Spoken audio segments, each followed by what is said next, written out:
Corinne. Donc aujourd'hui, tu vas nous parler de ton expérience en tant que chef d'entreprise que tu as montée il y a quelques années dans la lingerie, c'est bien ça? Oui, c'est ça. Alors pour commencer, Corinne, est-ce que tu pourrais nous parler de ton parcours, s'il te plaît? Alors, mon parcours, j'ai travaillé plutôt dans la biologie au démarrage, biologie cutanée. 2014, l'entreprise dans laquelle je travaillais s'est fermée. Donc ça faisait déjà 25 années que je travaillais pour les autres. Et ça a été une opportunité pour moi de dire qu'est-ce que tu as vraiment envie de faire dans ta vie. Et là, j'avais vraiment envie de faire quelque chose pour moi. Alors, je fais un petit bilan de compétences en me disant, bon, ouais, qu'est-ce qui est vraiment, qui a du sens pour toi? Juste un petit peu avant, j'avais fait une licence d'économie et gestion avec une option entrepreneuriale. Et un peu comme ça, parce que voilà, il fallait que je m'occupe et je me suis dit, oh ça c'est bien, je vais faire de la gestion de projet, ça va être bien. Mais par contre, sans but, enfin sans projet au bout. D'accord. Et là, 2014, c'était comme si c'était aligné. Je me dis, ah, peut-être faire quelque chose pour moi. Et en fait, ça s'est fait petit à petit avec la personne de Pôle emploi. Elle m'a dit, mais vraiment, qu'est-ce que tu as envie de faire? Je dis, mais j'ai envie de monter une boîte. Mais pourquoi tu as envie de monter une boîte? Parce que j'ai envie d'être indépendante et être maître de mes choix et faire quelque chose qui me plaise vraiment, qui ait du sens pour moi. Donc voilà un petit peu comment ça s'est monté. Et après, je me suis dit, qu'est-ce qui est important pour moi? Et là, tu revis quelque chose dans ta vie qui était essentiel ou qui a été majeur dans ta vie. Quelques années avant, j'avais eu un cancer du sein. Et je me suis dit, à ce moment fort de ta vie, qu'est-ce qui t'a manqué le plus? Voilà. Et là, tu dis, ben, moi, c'était la lingerie. J'ai vraiment souffert de ne pas avoir de produits qui me plaisent ou que des produits hyper médicalisés. J'avais l'impression qu'à 38 ans, ma féminité était finie. Donc ça avait été assez violent. Je me suis dit, bah là, allez, vas-y, trouve un truc et vas-y. Donc c'est comme ça que c'est venu. D'accord. Aujourd'hui, c'est fini, je crois, cette Voilà, alors, entreprise. Comment ça s'est passé un peu pendant la période où tu l'as eu? Avec le recul, moi je suis pas couturière. J'ai jamais eu de formation pour l'entrepreneuriat, à part cette licence qui m'avait quand même donné quelques éléments. Donc j'ai commencé par faire des formations sur la création d'entreprise. C'est quand même un peu essentiel. Bon, je trouve que ça donne des bases. Et surtout le business plan. Je peux faire une petite parenthèse sur le business plan. Et puis j'ai rencontré et le créateur pour le produit que je voulais faire, enfin la styliste, parce que voilà, il fallait que je trouve des gens qui connaissent bien ce métier-là, parce que la confection c'est une chose, la lingerie c'est encore plus compliqué, c'est vraiment un truc au-dessus. Donc il a fallu que je trouve les bons interlocuteurs, que je me fasse confiance, et en fait c'est venu petit à petit, c'est-à-dire que l'idée germe, c'est vraiment comme une plante. On mettait une petite graine, on disait ah, et si je faisais quelque chose qui a du sens pour aider les femmes, comme moi j'aurais aimé être aidée. Et puis petit à petit on se rend compte de ses limites, mais on est sur le champ des possibles, c'est-à-dire qu'on dit il n'y a pas une porte qui se ferme, je vais l'ouvrir et on va essayer. Je me suis souvent posé deux questions, c'est je risque quoi de le faire? Donc là on prend conscience de tout ce qu'on peut, mais surtout je risque quoi de ne pas le faire? D'accord. Et le moindre choix, c'est-à-dire par exemple aller à une soirée où on va faire du networking, qu'on n'a pas trop envie, on n'est pas trop à l'aise. Tu te poses ces deux questions-là, c'est bon, t'y vas. Tu te dis, est-ce que je vais aller voir telle personne qui t'impressionne un peu? Tu te poses ces deux questions-là et puis t'y vas, quoi. Donc en fait, on apprend à prendre confiance à soi. Et le fait de parler de son projet aux autres, te dire ah mais c'est super ce que tu veux faire. Du coup ça nourrit en fait le projet à l'intérieur de toi, ça te permet de prendre confiance et puis ça avance. Et sur le chemin tu rencontres des gens qui sont utiles, des gens qui t'apportent des choses qui ne te sont pas utiles mais qui te renforcent un autre point. Donc il y a toujours quelque chose à apprendre des rencontres que tu fais. Donc ça a été une super aventure. J'ai eu des stagiaires qui m'ont énormément aidée parce qu'il y a plein de choses qu'on ne connaît pas. Hein, donc elles m'ont apporté plein de fraîcheur et plein de choses. Et bon, voilà, au bout de 4 ans, donc, je me suis rendue à l'évidence que c'était pas rentable. Mhm.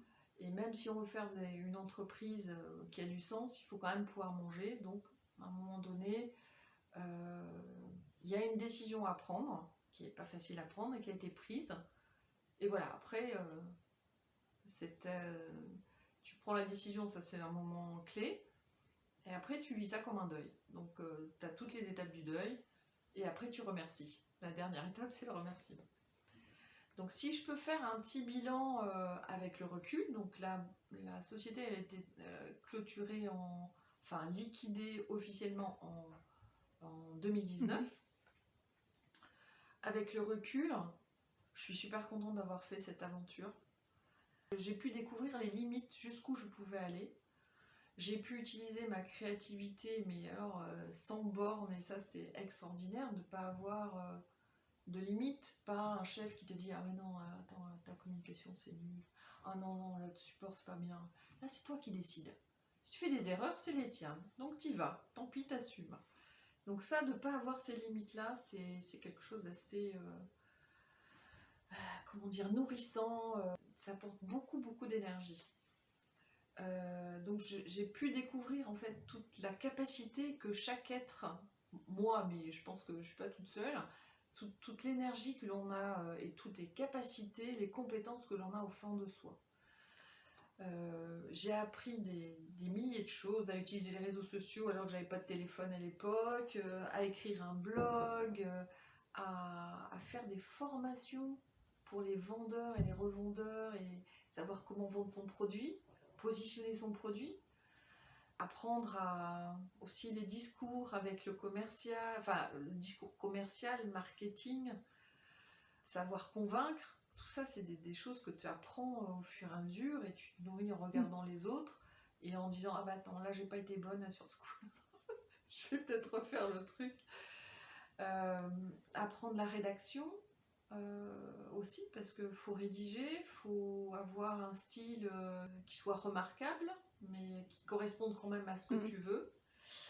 Et puis il y a les produits, ce que les femmes elles attendent et tout ça.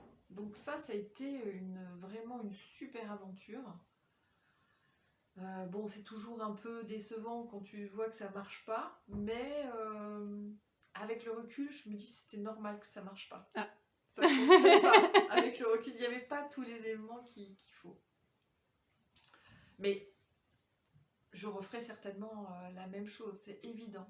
Malgré, donc là tu es à nouveau salarié, et est-ce que si demain tu avais une opportunité, tu te relancerais ou pas?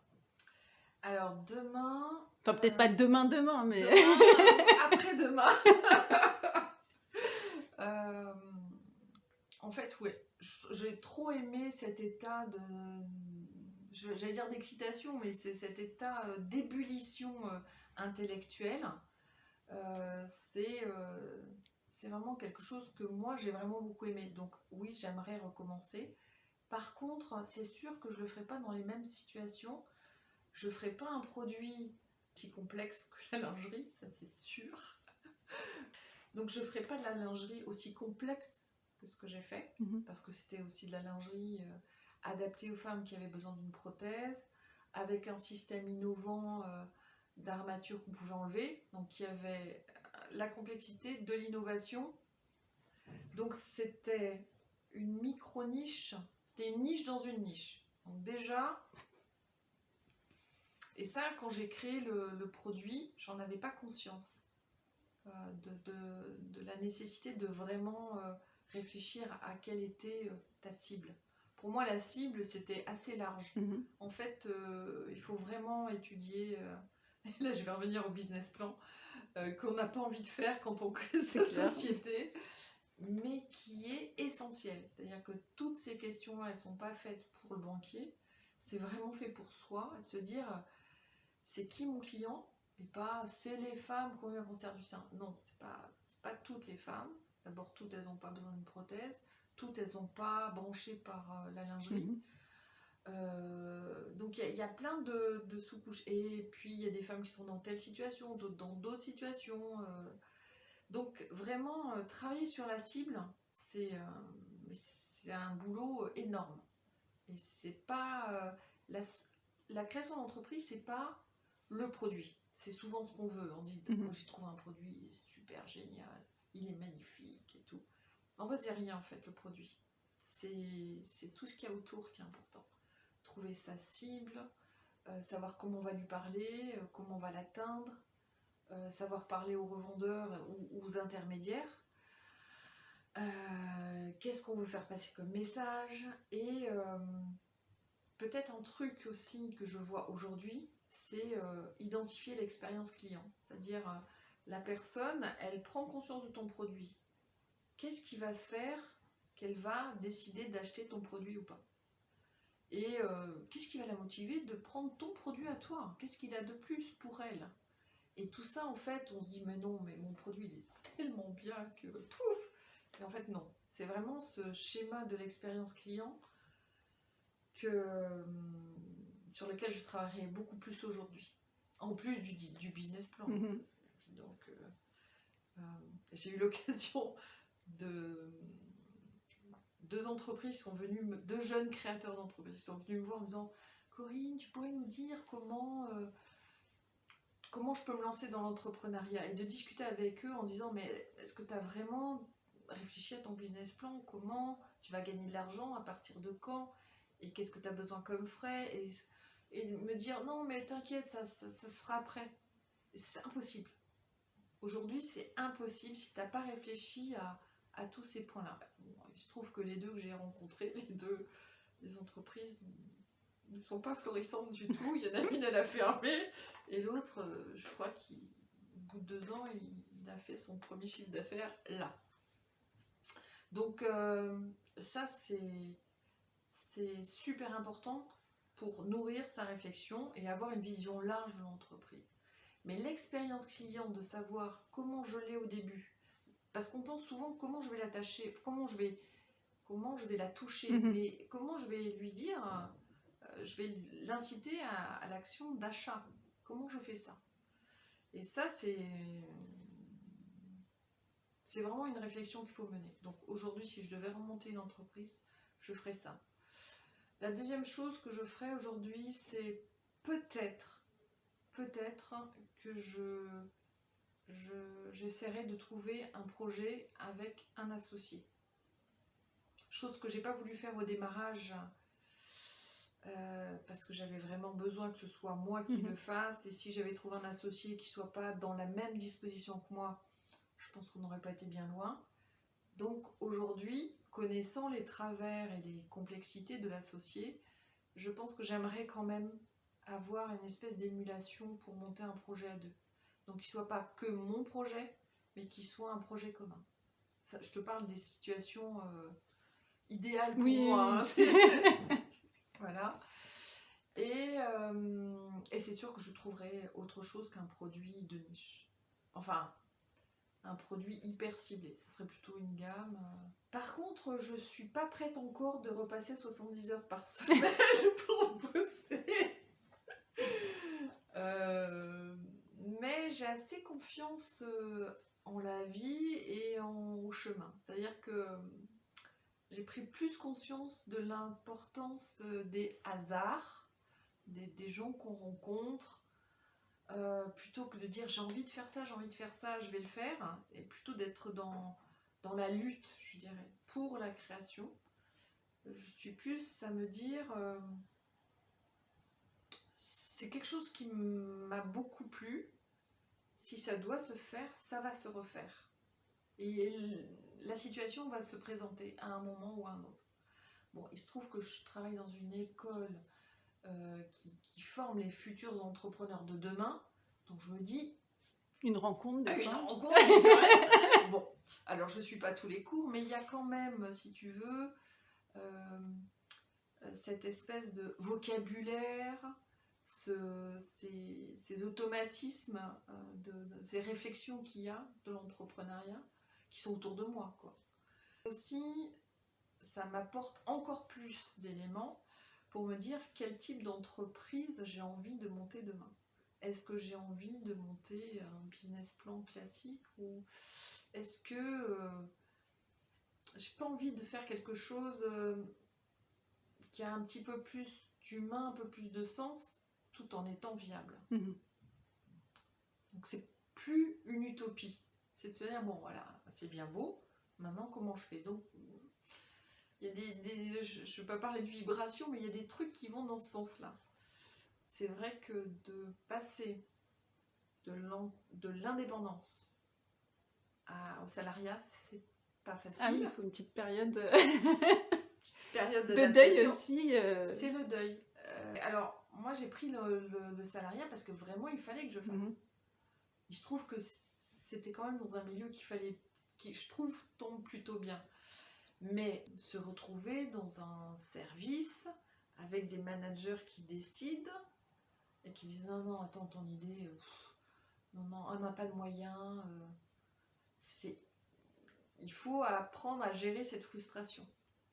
Et de se dire, bon, bah, ok, ça me nourrit pas, je vais trouver autre chose à côté. Et puis, en fait, l'entrepreneuriat reste quand même... moi, j'adore quand j'ai un participant qui me dit, ah, je vais monter ma boîte. Ah, ça me fait des vibrations. Je dis, ah, super, vas-y. Et va à la chambre de commerce, et va... il y a les études de marché qui sont là. Et je ne peux pas faire autrement que de dire oui, vas-y, quoi. Si vraiment ça a du sens pour toi, vas-y et sache qu'il y a énormément de lieux pour t'aider pour ça. On a la chance d'être en France et d'avoir vraiment des formations, tu vas à la BNF, tu as accès à plein d'études de marché gratuitement. Tu peux étudier plein de choses, quoi. Enfin, il y a beaucoup, beaucoup de ressources en France. Il faut juste les trouver et aller les chercher. Oui, c'est ça. Aller les chercher. Parce qu'elles ne vont pas te tomber comme ça.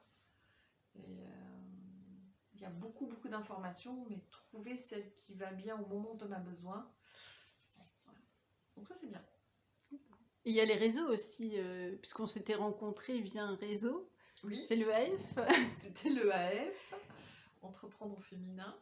Et du coup, ça t'a aidé aussi? Alors les réseaux, je pense que ça c'est essentiel quand tu démarres l'histoire. Si tu n'es pas dans un milieu familial, entrepreneurial, si c'est pas ton milieu, vraiment pour moi le seul moyen c'est de rentrer dans des réseaux. Et je me souviens d'avoir rencontré une jeune femme qui m'avait dit, écoute, la première année, tu essaies tous les réseaux que tu veux. Et puis tu te fais inviter, n'importe quel réseau. Et après tu choisis celui dans lequel tu te sens le mieux. Ben en fait c'est ce que j'ai fait. Mais j'ai donc le AF, j'ai adhéré à un autre. Mais au final j'ai testé plein de réseaux.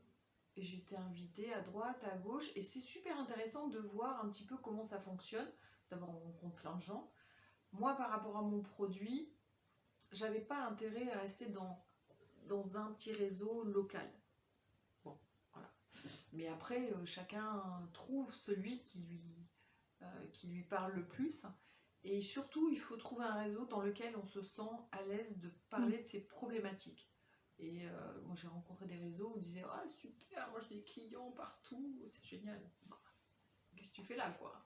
Non, un entrepreneur, il a des doutes, il a des questionnements, il ne sait pas tout, il a besoin d'apprendre.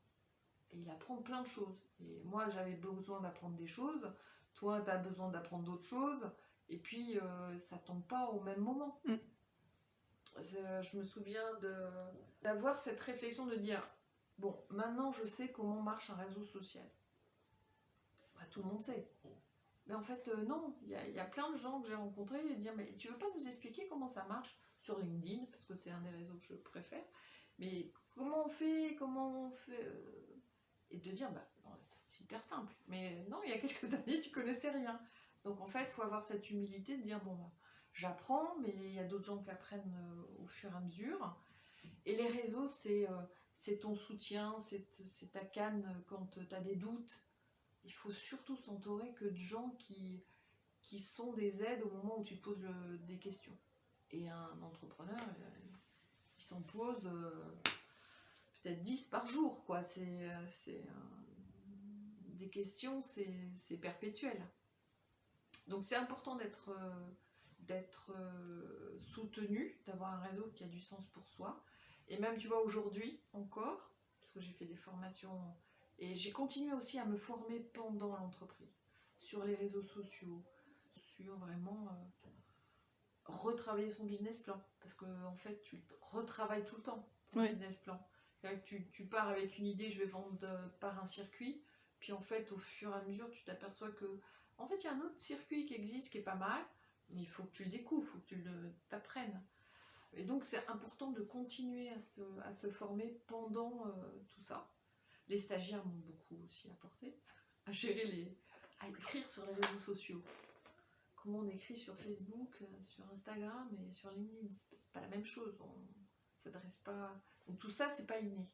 Surtout pour ma génération, c'est absolument pas inné. Donc voilà. Et puis après, j'ai écrit un blog aussi, donc c'est une autre écriture. Donc c'est important de s'entourer pour le réseau. Et donc je te disais, là on est en 2021, donc 2019, ça fait quand même un petit peu d'années que ça s'est arrêté. Je suis toujours en contact avec des gens du réseau. D'accord. Et on continue à se voir, on continue à discuter de leurs problématiques, et de voir ce qu'on peut faire, de continuer à faire. Donc on reste toujours en contact. Et est-ce que tu aurais un ou deux conseils à ajouter en plus de tous ceux que tu as donnés Ouais, avoir confiance en votre petite voix intérieure. Ouais, ça c'est essentiel. Okay. Si on sent que il y a un truc qui dit ah ouais, ça serait bien là, faut lâcher les peurs et y aller. On risque pas grand chose en fait. Même rien du tout. Bah merci. De rien à toi, merci Elsa.